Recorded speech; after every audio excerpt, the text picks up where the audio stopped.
마흔에는 무엇보다 자신과의 협상이 필요하다. 50이 되어도 60이 되어도 흔들리는 건 매 한 가지겠으나 마흔은 인생의 반환점을 도는 지점이라는 점에서 특별하다. 생각보다 남은 시간이 별로 없을지도 모른다. 길게 살아도 지금까지 살아온 시간만큼이다. 그래서 취할 것은 취하고 버릴 것은 버리며 선택과 집중을 해야 하는 시기다. 더 늦기 전에 이쪽에도 가보고 저쪽에도 가보며 균형을 잡아야 할 타이밍이다. 여전히 흔들리는 마음을 다독이면서. 이 책은 협상에 대해 알려주는 책이 아니다. 인생을 중간 정산하며 스스로와 타인에 대한 균형을 찾고 그 과정에서 나 자신과 치열하게 협상한 기록들이다. 그러면서도 마음 한켠에는 여전히 흔들리는 사춘기 소녀가 살고 있는 마흔쯤의 이야기다. 하루의 끝에서 낭독의 재발견.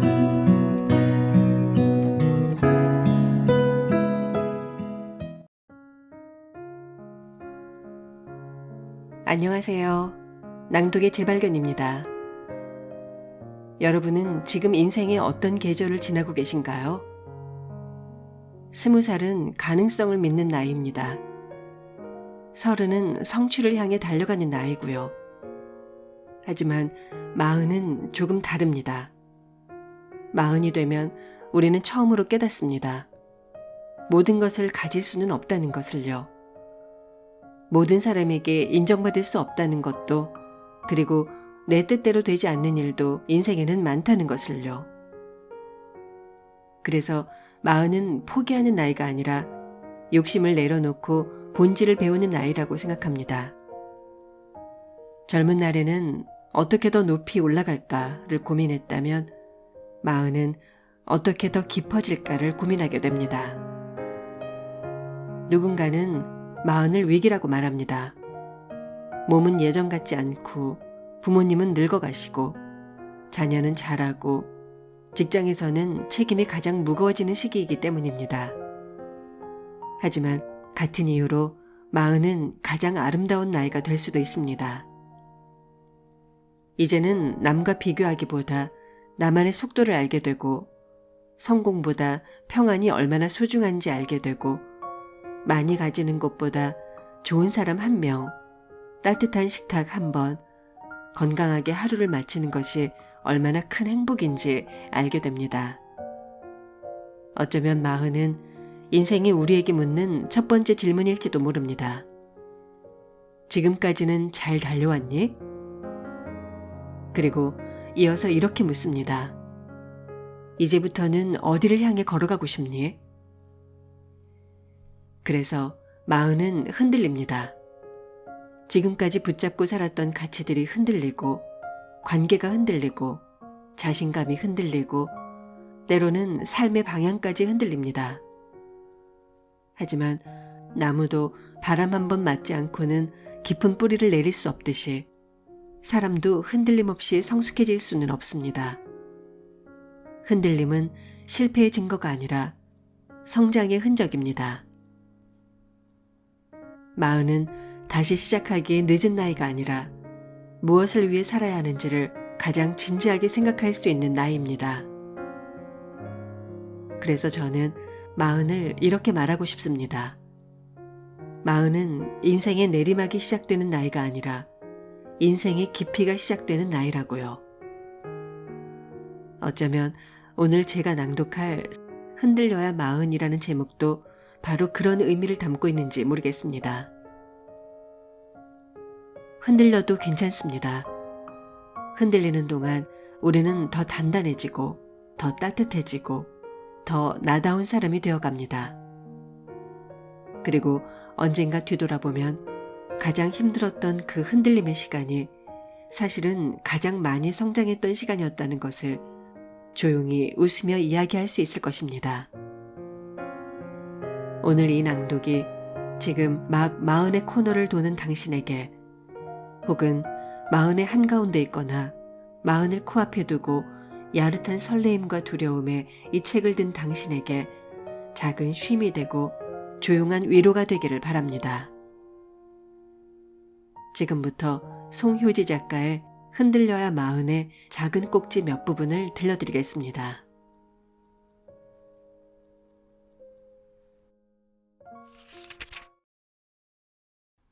점과 선. 나는 사람을 탐구하는 여자다. 사람이 내게 기쁨과 상처를 주기 때문이다. 그렇다 보니 주변 사람들을 유심히 관찰하는 버릇이 있다. 저 사람은 저 상황에서 어떤 말을 하고 어떤 행동을 하는가? 저 사람은 힘든 상황을 어떻게 직면하고 극복해 나가는가?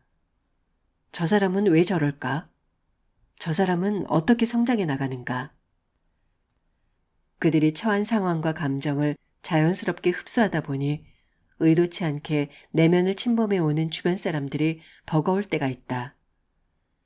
타인이 쉽게 이해되기도 하지만 그만큼 쉽게 미워지기도 한다. 때론 적당히 거리를 두려 하다 보니 나란 사람은 다소 무심한 사람으로 비칠지도 모르겠다. 스티브 잡스는 커넥팅 더 다츠라는 말을 했다. 그동안 찍어온 점들이 결국 하나의 선을 이루게 된다는 뜻이다. 처음에는 그 말을 이해하지 못했다. 내가 찍어가고 있는 점들에 불만이 많았다. 대학 시절부터 생각해온 키워드는 막연히 사람이었지만 그것이 무엇을 의미하는지 어떤 길로 이어질지 전혀 알 수 없었다. 대학 시절 진로 고민으로 방황하다 3학년 말이 되어서야 어쩔 수 없이 취업으로 눈을 돌렸다. 취업 상담도 할 겸 여의도에서 일하는 선배를 찾아갔다. 퇴근 시간에 맞춰 여의도역 5번 출구를 막 빠져나갔을 때다. 그 순간 사우나에서처럼 확 밀려오던 숨막히던 공기. 지금도 생생하다. 기억이란 단순화되거나 정교화되고 때론 왜곡되기도 하지만 느낌은 정확한 법이니까. 아, 내가 있어야 할 곳이 아니구나. 직장인들이 마구 쏟아져 나오는데 언뜻 기괴해 보였다. 학창시절 찾아 헤맨 윌리처럼 모두 비슷한 복장에 복사해서 붙여 넣은 듯한 지친 표정들. 대학생이던 나의 눈에 비친 직장인의 모습이었다. 하지만 가야 할 길이 어딘지 알지 못한 채 취업을 했다. 합격 당시에는 안정적인 직장을 얻었다는 안도감에 머리 뚜껑이 날아가는 듯한 기쁨을 느끼기도 했다. 그러다 어느 순간 돌아보니 나 역시 여의도 윌리가 되어 있었다. 몰입하는 성격상 주어진 일에 집중해서 8년간 산에 수상을 하며 성과도 곧잘 냈지만 어쩐지 마음은 붕 떠있는 기분이었다. 제주도 여행에서 보았던 민속박물관에 전시된 말 모형이 떠올랐다. 마구간에 갇혀 눈을 가린 채 제자리를 빙빙 돌던 말. 결국 나는 내가 있어야 할 곳은 막연히 다른 곳일 거라 생각하며 거리두기를 시작했고 정치에 관심 없던 탓에 스스로를 증명해야만 했다. 40이 넘었다. 비로소 스티브 잡스의 말을 이해하게 되었다. 대학 시절 배웠던 문학은 사람과 그들의 삶에 관한 이야기였다. 첫 번째로 배치받은 인사부는 사람을 관리하는 일이었다. 사업부에서의 협상 업무는 사람을 대하는 일이었다. 무엇보다 직장 생활은 그 자체로 사람 공부였다. 그곳에서 언제부턴가 관찰자 시점을 유지한 까닭에 사람에 대한 통찰이 늘 수 있었다. 그리고 이제는 협상 교육을 통한 사람의 성장에 대해 연구한다. 어느 순간 모든 점들이 하나의 선으로 연결되고 있음을 깨달았다. 내가 지나온 모든 순간은 사람을 공부하는 시간이었다. 그 과정에서 길을 잃기도 주저앉아 엉엉 울기도 했지만 돌아보니 아무것도 헛된 것은 없었다. 그때 선택은 인생의 더 큰 그림을 위해 필요한 과정이었음을, 그 시절 받았던 상처는 딱 그 시기에 받아야 했음을, 팬데믹으로 단절된 시기는 진정한 삶의 의미를 돌아보기 위한 광야의 시간이었음을, 외로웠던 시간은 내면을 깊이 들여다보고 사람의 본질에 다다를 수 있던 시간이었음을, 내가 있어야 할 자리를 찾으니 모든 것이 평온하다. 마음이 충만하니 주변도 만족스럽다.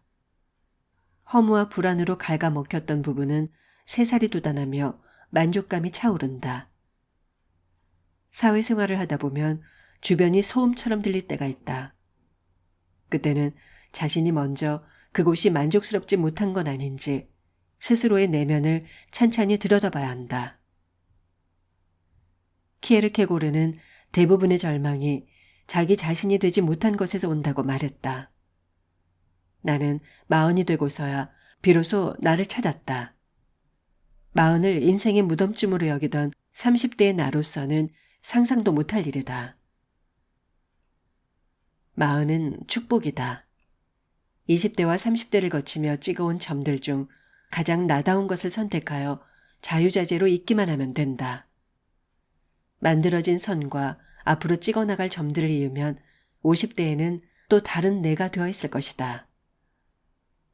점을 선으로 만드는 실감. 나는 40에 처음 느꼈다.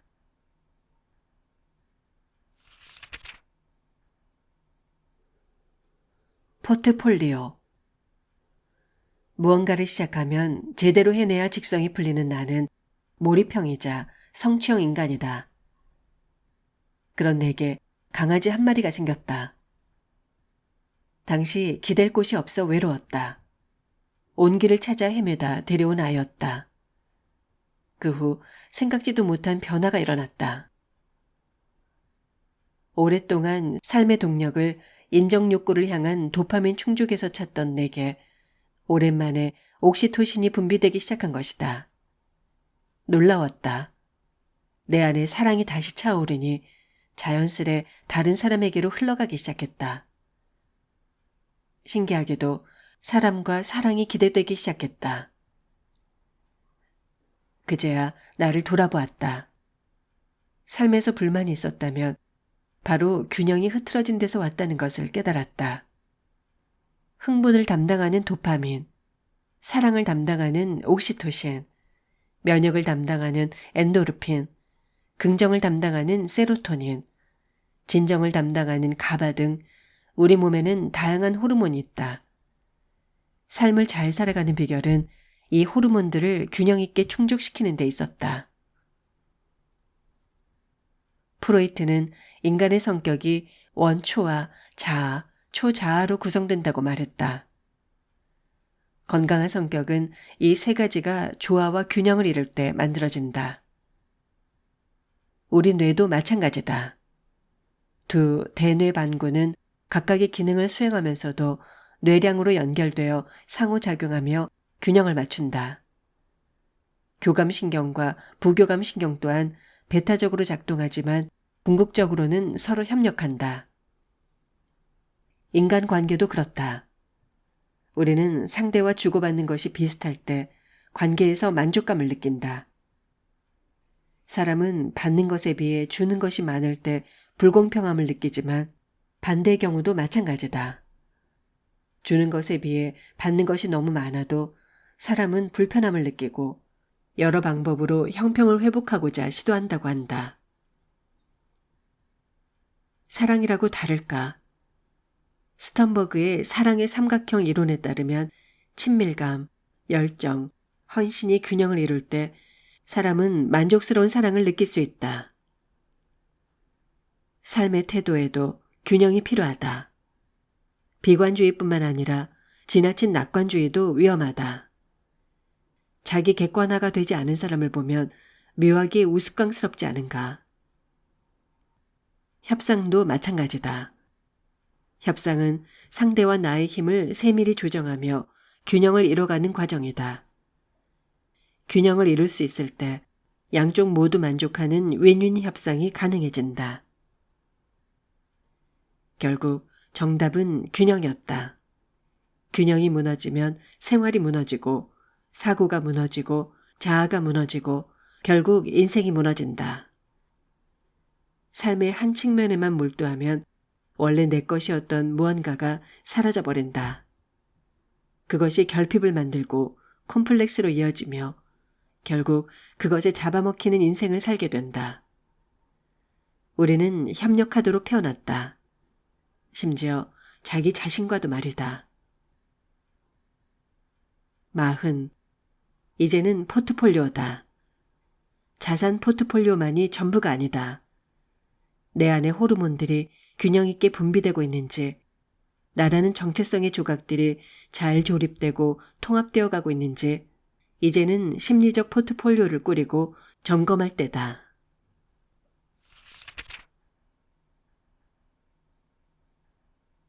나이 듦도 축복이 되나요? 언젠가 조카의 초등학교 운동회를 보러 갔다. 달리기, 줄다리기, 학창시절의 추억이 되살아났다. 드디어 대미를 장식할 아빠들의 이어달리기 시간. 각 가정을 대표해서 나온 아빠들이 출발선에 늘어섰다. 자식 앞에서 우사인 볼트가 되고 싶은 10여 개의 눈동자들이 긴장으로 반짝이고 광대는 흥분으로 승천해 있었다. 탕! 총소리가 울리고 온 힘을 쥐어짜느라 얼굴을 구기던 아빠들이 반바퀴쯤 돌았을 때였을까. 하나둘 넘어지기 시작했다. 한 아빠가 넘어지나 싶더니 저쪽에선 철퍼덕 난리다. 왜들 그러는지 의아했다. 하지만 원래 그런 거란다. 자식들 운동회에 오는 아빠들은 잘 넘어진다고. 나이 든 뒤에는 전속력으로 달려본 적이 없는데 머릿속은 학창시절이나 군대 시절을 계산하고 있으니 맞아떨어질 리 없다. 그러니 자꾸 제 발에 제가 걸려 넘어진다. 시쳇말로 우픈 광경이 아닐 수 없다. 웃기면서 슬프다. 나이 든다는 것은 이토록 서글픈 일이다. 당혹스러운 변화를 마주할 때마다 느끼는 좌절감이란. 산다는 건 무엇인가? 철학적 질문 속에 침잠한다. 화려한 왕조가 잿빛으로 사그라지듯 나이 든다는 것은 쇠락을 의미하는 것일까? 다행히 좋은 소식들이 있다. 어쩐 일인지 정신은 풍요로워지는 듯하다. 이는 심리학적으로 증명된 사실이라고 한다. 나이가 들면 그동안 축적된 정보와 경험을 바탕으로 통합적 사고가 일어나고 통찰이 강화된다. 새로운 것을 암기하거나 기존 기억을 꺼내는 회상에서는 젊은 사람이 유리하지만 기존의 정보들을 연결하고 통합시키는 제2는 나이가 들어도 감퇴하지 않는다. 나만 해도 현재 사용하는 영어 단어들은 거의 다 학창시절에 외웠던 것들이다. 지금은 새로운 단어를 접해도 머리에서 튕겨나간다.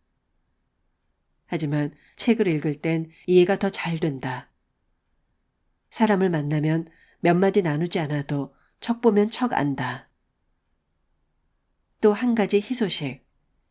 나이 들면 뇌의 편도체에서 긍정 반응은 유지되지만 부정 반응은 줄어든다고 한다. 나이 들수록 적당히 넘기는 경우가 많은 이유다. 부정적인 기분이 어렸을 때만큼 오래 지속되지 않는다. 아프니까 청춘이다라는 책 제목은 맞는 말이었다. 청춘이 돈이 없고 경력이 없어서 아픈 줄로만 알았는데 뇌 탓도 있었다. 20대 시절 뇌가 말랑말랑할 때는 어찌나 스크래치도 많이 나던지. 마지막으로 젊은이나 노인이나 전반적인 삶의 만족도가 크게 다르지 않다는 것이 연구 결과 밝혀졌다. 그뿐만 아니라 노년기에도 문제 해결 능력, 분석, 추론 등 긍정적인 발달이 지속된다고 한다. 우리 사회는 나이 가스라이팅 사회다. 다들 나이에 민감하고 조급하다. 초등학교 4학년 때 친구의 바이올린 실력이 부러웠다. 따라 배우고 싶었지만 내면의 목소리가 들려왔다. 친구는 유치원 때 배우기 시작했다는데 지금 시작하면 너무 늦은 거 아니야? 고등학교 졸업을 반년 앞두고 짝사랑하던 선생님을 못 본다는 게 두려워 방에서 혼자 엉엉 울었다. 20대가 되면 이런 애틋한 감정은 느낄 수 없겠지? 20대 중반, 통역사가 되기 위해 3년 정도 미국에서 영어 공부를 할까 고민했다. 하지만 나이가 발목을 잡았다. 그렇게 해봤자 대학원 졸업하고 나면 30대 초반일 텐데 나이가 너무 많아지잖아. 그러던 내가 어느새 40이 넘었다. 나라고 40이 처음이 아니겠는가. 알고 보니 이 시기는 더 이상 어리숙하지 않으면서 에너지는 상당한 무언가를 도전하기에 최적의 순간이다. 40은 쓰러진 줄 알았던 재를 모아 반죽하면 이런저런 모양으로 빚어낼 수 있는 시기다. 운동회에서 픽픽 쓰러진 아버지들은 부끄러운 부정적 감정을 금세 잊고 자녀와 추억을 만든 것에 기뻐할 것이다. 실버타운에 모인 노인들은 엘리베이터에서 자주 마주치는 이성을 보며 얼굴을 붉히고 있을지도 모른다. 그리고 나는 무언가를 도전하는데 더 이상 나이를 고려하지 않는다. 나이 듦이 축복이 될 수 있다니. 20대에는 20대만의 설렘이, 30대는 30대만의 희망이, 40대에는 40대만의 즐거움이 있다. 40의 즐거움은 불어나는 걱정과 두려움을 끌어안고 저벅저벅 나아가는 새로운 발걸음에 있었다.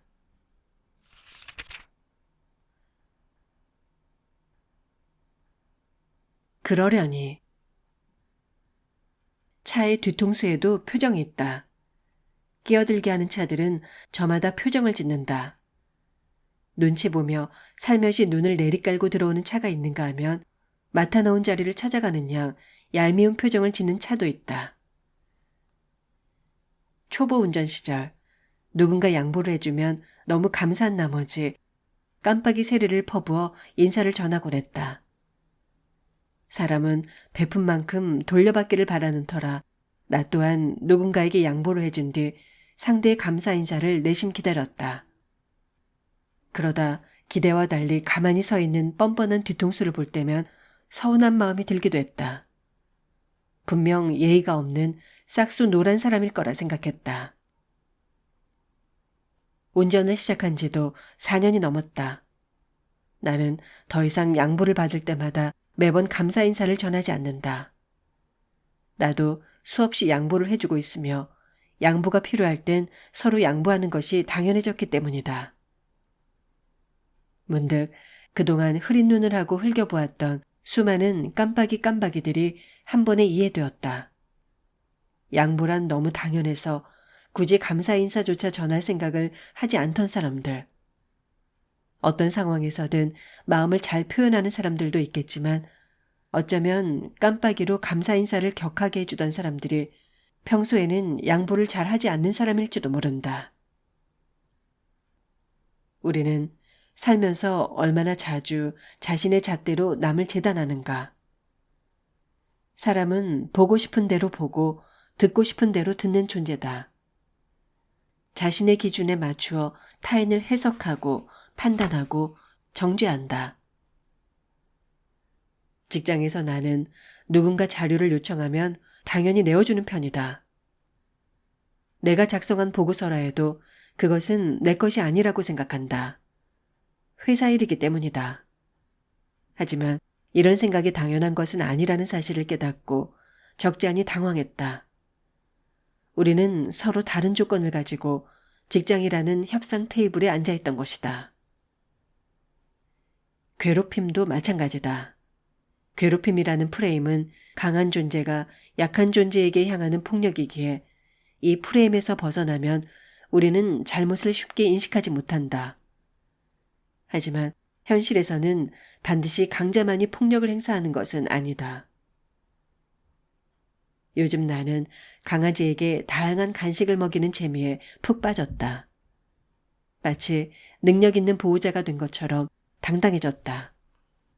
하지만 너무 많은 간식을 먹은 탓에 강아지가 결국 소장염에 걸리고 말았다. 내가 좋다고 판단했던 기준이 타인에게도 과연 옳은 것인가? 이 세상의 사람 수만큼이나 우리는 각자의 입장과 기준을 가지고 살아간다. 복잡한 세상과 더 복잡한 사람들 사이를 살다 보면 머릿속이 모내기 한 것처럼 삐죽거린다. 나이가 들수록 신경 쓸 체력도 받쳐주지 않는다. 어쩔 수 없이 사람에 대한 기대를 점점 내려놓게 된다. 아이러니하게도 인간관계가 점점 편안해진다. 관계와 머릿속이 잘 정돈된 서랍처럼 질서가 차곡차곡 잡혀간다.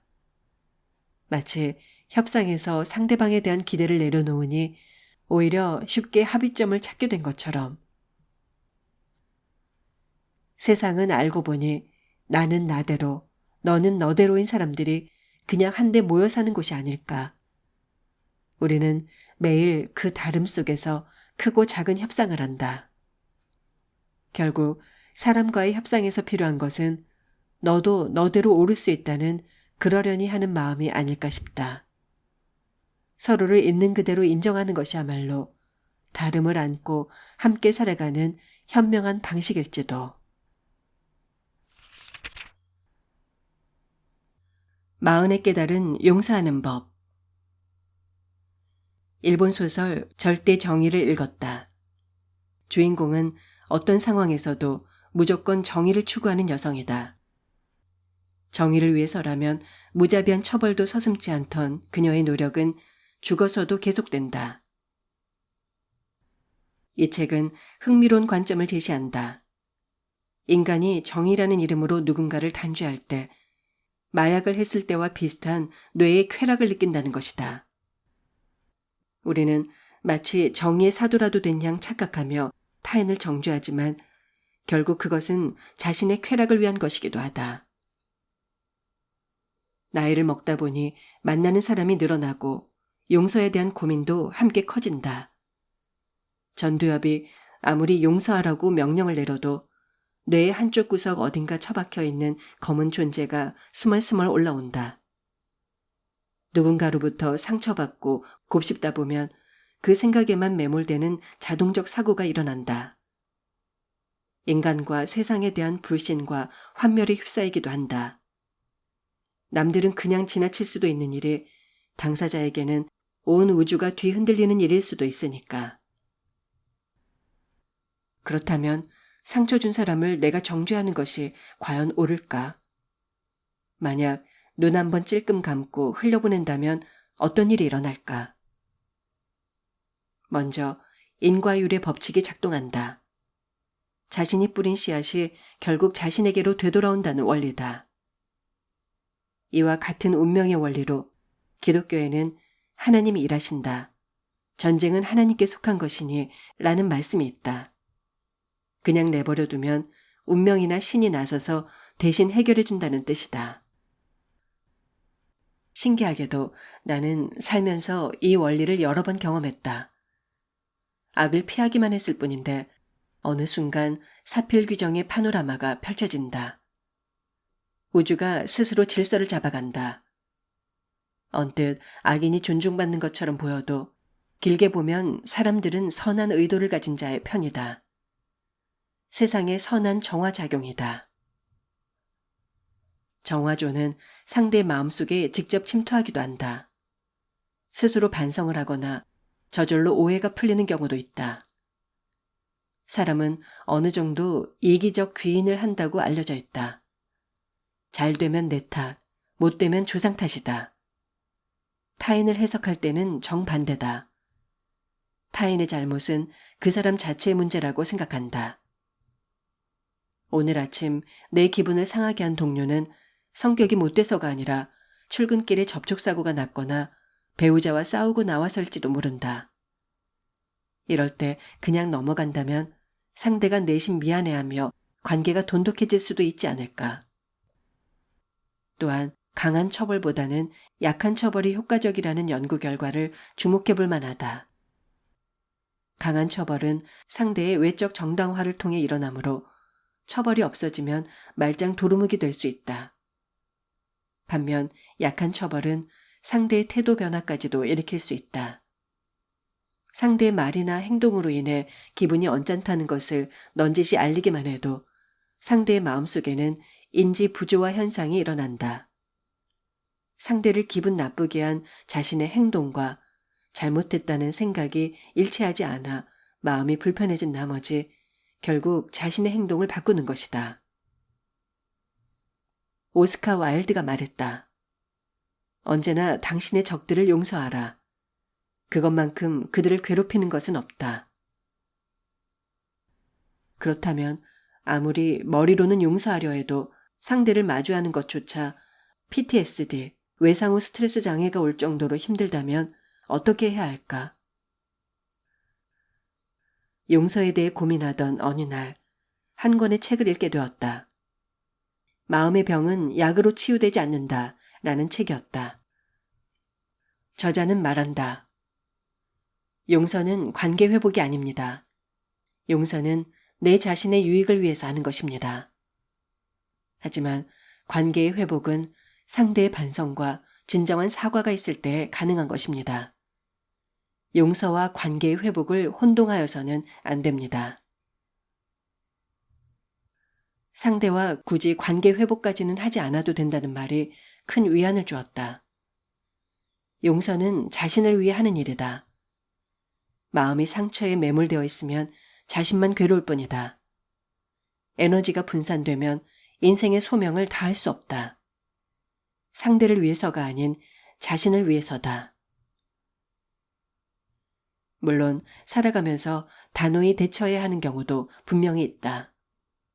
그리고 관계 회복을 원한다면 적절한 균형을 이루려는 시도가 필요할 때도 있다. 하지만 그렇지 않은 순간들이 더 많다.